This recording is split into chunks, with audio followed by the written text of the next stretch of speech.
you must be clear what is it that you really want. If you do not know what you want, the question of creating it doesn't arise. You might have heard of people for whom they asked for something and beyond all expectations it came true for them. Generally, this happens to people who are in…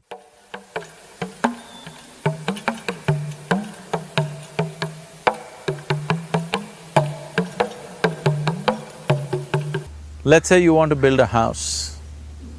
If you start thinking, oh, I want to build a house. To build a house, I need 50 lakhs, but I have only 50 rupees in my pocket. Not possible, not possible, not possible. The moment you say not possible, you're also saying, I don't want it.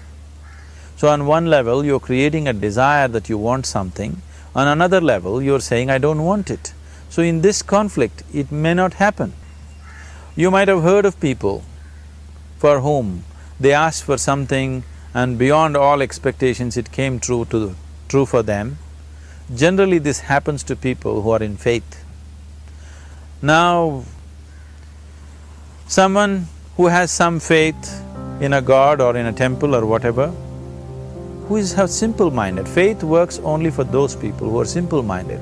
Thinking people, people who are too much thinking, for them it never works. A childlike person who has a simple faith in his god or his temple or whatever, he goes to the temple and says, Shiva, I want a house. I don't know how, you must make it for me.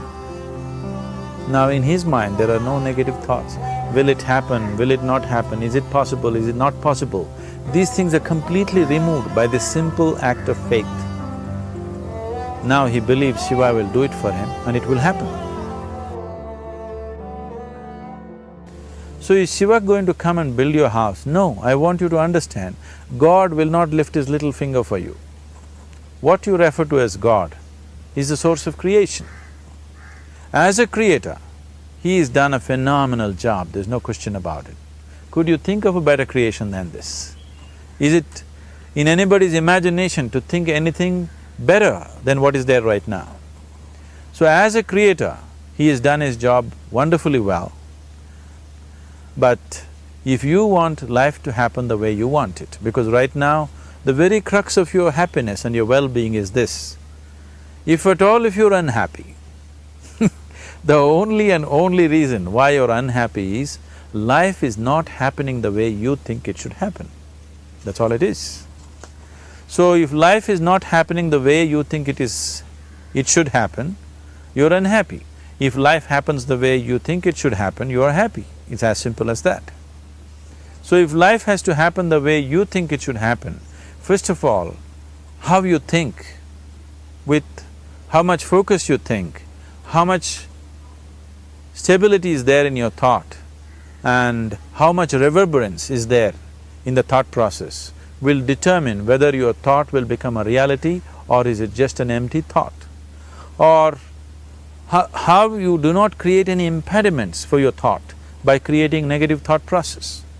This possible, is something possible or not possible, is destroying humanity. What is possible and not possible is not your business, it's nature's business. Your business is just to strive for what you want. Right now you're sitting here, if I ask you two simple questions, I want you to just look at this and answer this. Right now from where you're sitting, can you just fly off? You say no. Right now from where you're sitting, can you get up and walk? You'll say yes. What is the basis of this? Why you say no to flying and yes to walking? Because past experience of life, many times you've gotten up and walked, never did you fly off. Or in other words, you're using the past experience of life as a basis for deciding whether something is possible or not possible. Or in other words, you have decided that what has not happened till now cannot happen in your life in future. This is a disgrace to humanity and the human spirit. What has not happened till now on this planet can happen tomorrow. Human beings are capable of making it happen tomorrow. So what is possible and what is not possible is not your business. That is nature's business. Nature will decide that. You just See what is it that you really want and strive for that. And if your thought is created in a powerful way, without any negativity, without any negative thoughts bringing down the intensity of the thought process, the first and foremost thing is you must be clear what is it that you really want. If you do not know what you want, the question of creating it doesn't arise.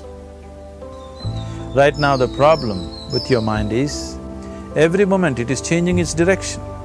It is like you want to travel somewhere and every 2 steps if you keep changing your direction, the question of you reaching the destination is very remote unless it happens by chance. So organizing our minds fundamentally means moving from a compulsive state of activity to a conscious state of activity.